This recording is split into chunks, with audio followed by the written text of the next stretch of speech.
IIT Kharagpur से आपने BTech किया, उसके बाद आप साइबर क्राइम में कैसे आ गए, वो थोड़ा सा बस जानना चाहूंगा। इसके पीछे भी एक कहानी है। तो मैं जब खड़गपुर में था 2002 में, तो वहाँ पर लड़कियाँ याहू मैसेंजर बहुत यूज़ करती थी और वो चैट करती थी 7-7 8-8 घंटे लैब में। तो हमारे दोस्त देखते थे कि यार ये इतना लंबा कैसे कोई किसी से चैट कर सकती है। वो टाइपराइटर चलता रहता था, कीबोर्ड। मैंने कल बता दूंगा। तो मैंने याहू का एक क्लोन पेज बनाया और उसको एज एन होम पेज हर एक सिस्टम में सेट कर दिया कि जब आप ब्राउजर लॉन्च करोगे तो लोकल ड्राइव से मेरा पेज खुल जाएगा, जो याहू जैसे ही दिख रहा है, पूरा क्लोन है। पर जब उसमें लॉगिन पासवर्ड डालोगे तो उसकी कॉपी लोकल ड्राइव में सेव हो जाएगी और लॉगिन कर देगा, क्योंकि रिक्वेस्ट आगे भेज देंगे। तो सामने वाले को नहीं रियलाइज होगा कि कुछ गड़बड़ होगी, और उस समय तक लोग ऐसा नोटिस नहीं करते थे कि जो ऊपर फाइल खुली है ये yahoo.com से खुली है या सी ड्राइव yahoo.com है। तो अगले दिन 16 लोगों के लॉगिन पासवर्ड आ गए मेरे पास। मैंने उसके प्रिंट आउट निकाले, नोटिस बोर्ड पे लगा दिए। पूरे कॉलेज में हल्ला हो गया कि कोई लड़का है जिसने सब कुछ हैक कर लिया। नीचे मैंने लिखा भी, सौजन्य से अमित दुबे। तो मुझे अनुशासन जो समिति थी हमारी, डिसिप्लिनरी कमेटी, उसने बुलाया, 6 महीने के लिए लैब से डिबार कर दिया। और कहा क्यों किया? तो मैंने कहा साहब मैं तो टेस्ट कर रहा था कि ऐसा हो भी सकता है क्या। तो बोले फिर वो नोटिस बोर्ड पे क्यों लगाया? मैंने कहा मैं एक एक करके बताता तो लोग मारते मुझे। मैंने चुपचाप लगा दिया। लेकिन जो उस समय उसकी कमेटी के अध्यक्ष थे, डीन थे हमारे, आर वी राजा कुमार, जो फिर राजीव गांधी टेक्निकल यूनिवर्सिटी के वाइस चांसलर भी रहे, उन्होंने मुझे अपने साथ एंगेज कर लिया। उन्होंने कहा कि ये लड़का थोड़ा स्पेशल है, और उनके साथ मैंने काम करना शुरू किया, उन्हीं की लैब में। हर आदमी, हर प्रोफेसर की अपनी लैब भी होती है। And he taught me many things, her system hack करना, सब कुछ सिखाया। उन्होंने कहा यही सीखना है तो फिर ढंग से सीखो। हम्म। इसके बाद मैं सैमसंग ज्वाइन कर लिया, बाहर चला गया, यूरोप में रहा, भूल गया ये चीज़ें। 2008 में 26/11 हुआ इंडिया। उसके बाद एक नई यूनिट बनी, एनआईए करके, नेशनल इन्वेस्टिगेशन एजेंसी। उसमें जो पहले आईजी थे वो थे लोकनाथ बेहरा, जो डीजीपी केरला रहे अभी। उन्होंने सारे आईटीज को लिखा कि मुझे टेक्निकल एक्सपर्ट चाहिए। तो आईआईटी खड़गपुर ने मेरा नाम दिया, और इसलिए दिया क्योंकि मैंने कुछ ऐसा खुरापात पहले कभी की थी। सो मैं आया, I met him and we started working together. Noida में हमने एक लैब बनाई घर में उनके, कुछ ऑफेंसिव ऑपरेशन शुरू किए, वो सक्सेसफुल रहे। फिर टेररिस्ट पकड़ने शुरू हो गए, तो उन्होंने मुझे रिकमेंड करना शुरू कर दिया। तो वहाँ से खेल चलने लगी। वाह, तो आपने गवर्नमेंट को टेररिस्ट पकड़ने में ऑफिशियली हेल्प किया है। हेल्प ही किया है, क्योंकि देखिए हम लोगों को एक लेवल तक का काम दिया जाता है कि ये हो गया, उसके बाद उसको कैसे यूज करना है वो उनका काम होता उनका काम। है। So we are not involve in other detailed strategies. Hmm. जैसे मुझे कहा कि साहब ये ईमेल है, इसको हैक करना है या ये इंपर्सनेट करना है, तो उतना काम करके दे सकते हैं। उसके बियॉन्ड तो फिर वही करेंगे। ऑब्वियसली हाँ, स्ट्रैटेजिक फिर तो हमें, आगे डिसीजंस लेंगे। और उसके बाद भी बड़ा रिस्क होता है, हम्म। क्योंकि जैसे जैसे तो आप काम, जैसे हमने किडनैपिंग सॉल्व की, लाइव किडनैपिंग, तो मुझे कंट्रोल रूम बनाया। कैसे हम लोग ट्रेस कर रहे थे वो जो रैंसम है। फिर अचानक क्या हुआ कि वहां पर गोली चल गई, क्योंकि जब ये लोग घुसे, डिटेल में इसलिए नहीं बताऊंगा क्योंकि इसके ऊपर अभी बहुत इंटरेस्टिंग वेब सीरीज बन रही है, मजा आएगा वो आप देखेंगे तो। मुझे बताने के लिए अलाउड नहीं है, पर ये बुक में है मेरी कहानी। जैसी गोली चली तो जो बंदा था उसको लग गई, पुलिस वाले को, और मैं, हम कंट्रोल रूम में थे। तो मैं एकदम से घबरा गया। मैंने कहा यार मतलब मर जाएगा क्या वो? मतलब मेरी पहला रिएक्शन तो आदमी का ही आता ना। और ये लोग कौन कूल थे, मतलब इनके लिए, पुलिस ऑफिसर के लिए कि चलो दूसरा बच्चा देखो देखो, तो पता पड़ा कि इन्होंने काउंटर फायर किया और जितने लोग थे सारे मर गए।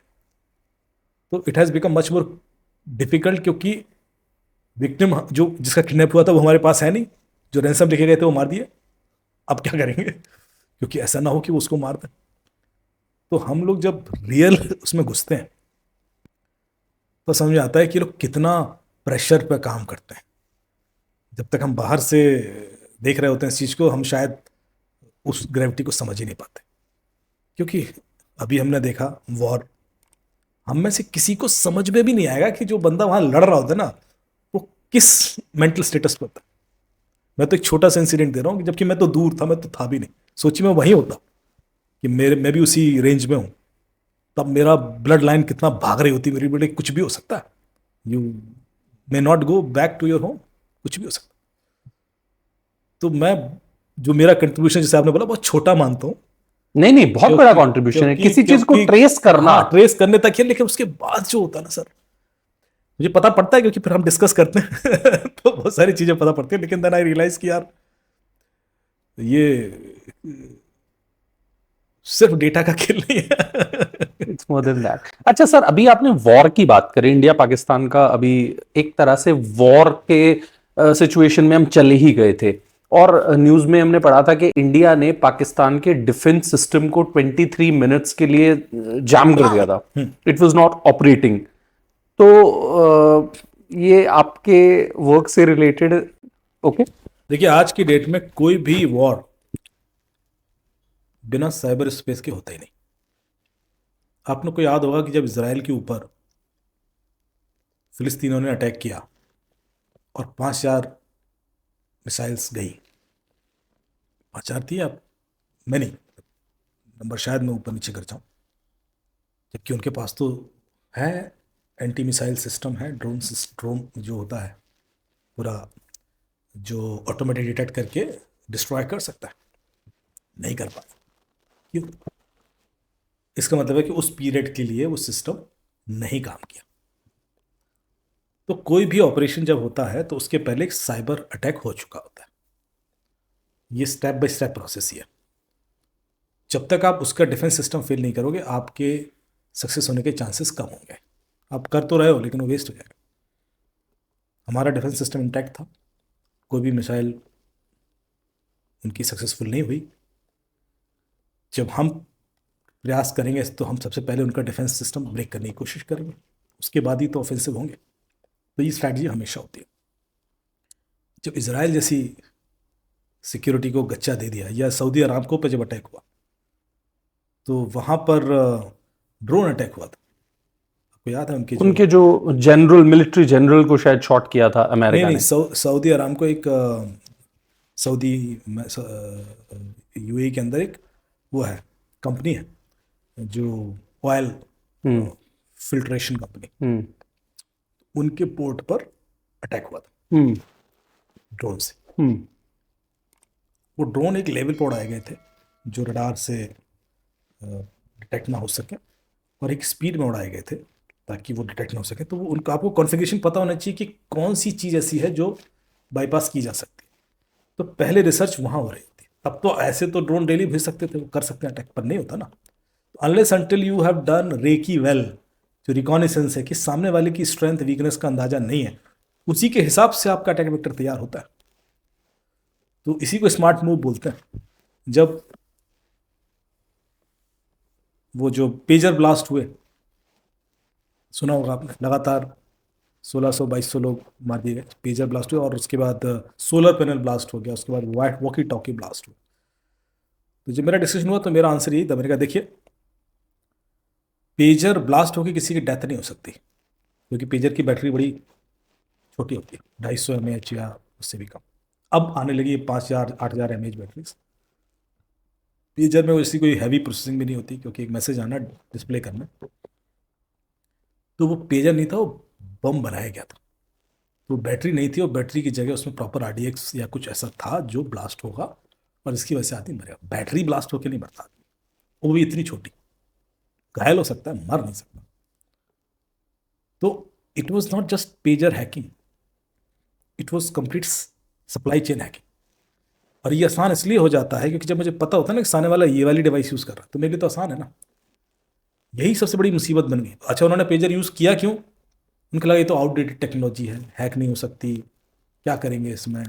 सो यूज़ कर रहे थे वो, क्योंकि उनको पता था मोबाइल तो हैक कर लिया। अभी ईरान में किसी को मार दिया था वो व्हाट्सएप ट्रैक के थ्रू, ट्रैक करके, जो आप बता रहे, तो उन्होंने मोबाइल मना कर दिए सबसे, पेजर यूज़ करें।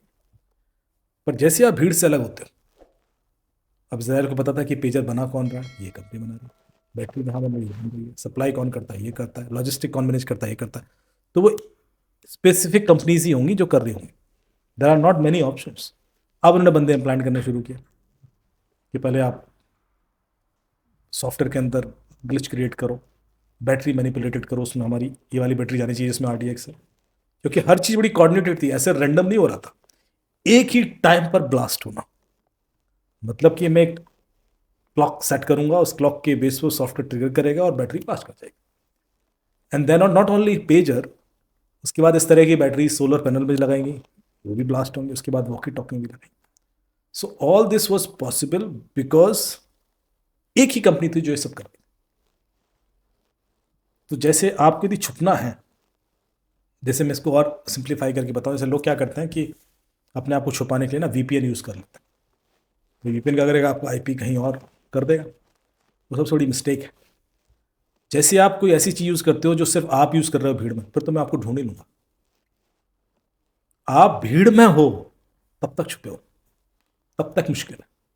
तो जैसे ही आप भीड़ से अलग हटने की कोशिश करते हो कि यार मैं कुछ ऐसा कर लूंगा, फिर तो मैं आईपीडीआर लॉग्स में देख लूंगा कि कौन बंदा वीपीएन यूज़ कर रहा है। सो शायद लोग सिक्योरिटी गलत तरीके से समझते हैं।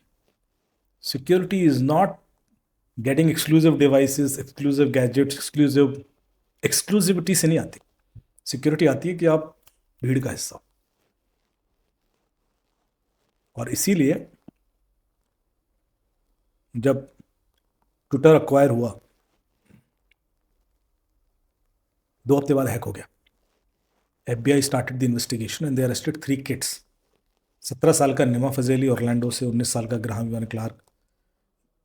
एक्चुअली 17 साल का लड़का हैकर था, उसने ट्विटर हैक किया था, और बाकी दोनों लोग इसको Twitter hack as a service dark web पर बेच रहे थे या डिस्कॉर्ड पर बेच रहे थे।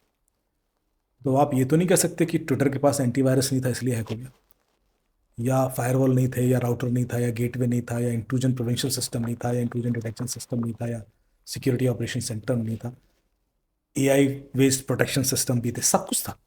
उनका सिक्योरिटी बजट ही इतना है जो देशों का नहीं होगा, फिर वो हैक कैसे हो गया? और उसको हैक करता है एक 17 साल का लड़का जो अभी कॉलेज भी नहीं जा रहा। और ये पहली बार नहीं हुआ। अब गूगल कीजिए top 10 hackers of the world, तो आपको केविन बिटनिक से लेकर जोनाथन 10 नाम मिल जाएंगे। केविन बिटनिक वो था जिसने बैंक्स वगैरह हैक किए थे यूएस में, और Jonathan was the guy who hacked research agencies. फिर आप गौर से देखिएगा तो इन्होंने अपने बेस्ट हैक तब किए थे जब वो 16 और 17 साल के थे। तो कभी किसी ने सोचा नहीं कि ऐसा क्यों होता है कि जिस चीज को स्टैनफोर्ड, IITN और पता नहीं बेस्ट ब्रेन सिक्योर कर रहे हैं, उसको एक 17 साल का लड़का ऐसा, या 16 साल का लड़का जो भी कॉलेज गया ही नहीं, वो कैसे क्रैक कर सकता है?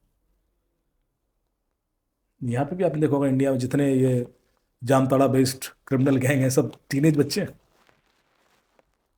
और आज मेरी जो मैं हमेशा जब पुलिस के संग भी ट्रेनिंग देता हूँ, तो मैं हमेशा एक चीज़ वो कहते सर आपको ये चीज़ें पता कैसे पड़ती हैं, कि अब जब आपने बताया कि 12 तरीके OTP उड़ाने के, तो क्योंकि किताबों में तो है नहीं, तो मैं कहता हूँ मुझे बच्चे बताते हैं। और मैं हर किसी को एक गाइड करता हूँ कि आप 1 महीने में एक बार एक स्कूल में जाके जरूर बोलना। आई मेक श्योर, और खासतौर से ऐसे स्कूल जो गवर्नमेंट स्कूल है, क्योंकि वहाँ बच्चे ज़्यादा खुरापाती भी होंगे। तो मैं जब उसमें स्कूल में जाता हूँ जब बच्चे शायद उनके पास टेबल चेयर भी नहीं है, ज़मीन पे बैठ के पढ़ रहे हैं, और 500-600 बच्चे हैं, और मैं उनसे पूछता हूँ आपने कुछ हैक किया आज तक, तो आमतौर पर 25 से 30% बच्चे हाथ खड़ा कर देते हैं। हाँ भाई किया। क्या हैक किया? सर वाईफाई हैक किया। कैसे हैक किया? सर वो एक एप्लीकेशन आती है WPS कनेक्ट, उससे उड़ जाता है, 3 मिनट में हैक हो जाता है। और कोई सी एप्लीकेशन, तो 3-4 एप्लीकेशन बता देगा मुझे तुरंत, सर ये नहीं चले तो ये चला लेना, और ये तो गारंटेड चल जाएगी। फिर बोलेगा और क्या हैक किया? सर जीमेल हैक कर लिया। कैसे हैक किया? सर वो OTP उड़ा लिया था। कैसे? कॉल मर्जिंग करके। आई लर्न फ्रॉम देम, उनसे। मेरे भाई कैसे करते हो? करके दिखाया उसने। ये बच्चे अच्छे खासे स्टैंडर्ड सिक्योरिटी प्रोसेस में गैप निकाल देते, पूरे ब्रेन करके तुमने बनाया होगा। ई सिम का क्रिएट, ई सिम जो होता है ना, ई सिम के अंदर गैप निकाल दिया उन्होंने, और अभी ई सिम की वजह से पता नहीं कितने लोग हैक हुए, बच्चों ने। हमें उनका पोटेंशियल समझना होगा। हम क्या करते हैं कि मोस्टली जब हम ज़्यादा पढ़ लिख जाते हैं ना, तो हमारा ब्रेन ट्रेन हो जाता है एक पर्टिकुलर डायरेक्शन, फिर हम खुराफात नहीं करते। जबकि जो फ्लरिशिंग माइंड है वो वही है, उस एज में होता है। वही बेस्ट टाइमिंग है जब आप चीज़ों की सिक्योरिटी टेस्ट कर सकते हैं। I think we should use that potential. या हम एक बंदे को 25-50 लाख देते हैं, कहते हैं सिक्योरिटी टेस्ट कर। ट्विटर की हर महीने सिक्योरिटी असेसमेंट होता है, फिर वो हैक हो जाता है। या जितने भी हुए, कॉग्निजेंट से लेकर सोनी टीवी तक जितने सब हैक हुए, आप गौर से देखोगे तो इस तरह के लोग थे, कोई बच्चा था।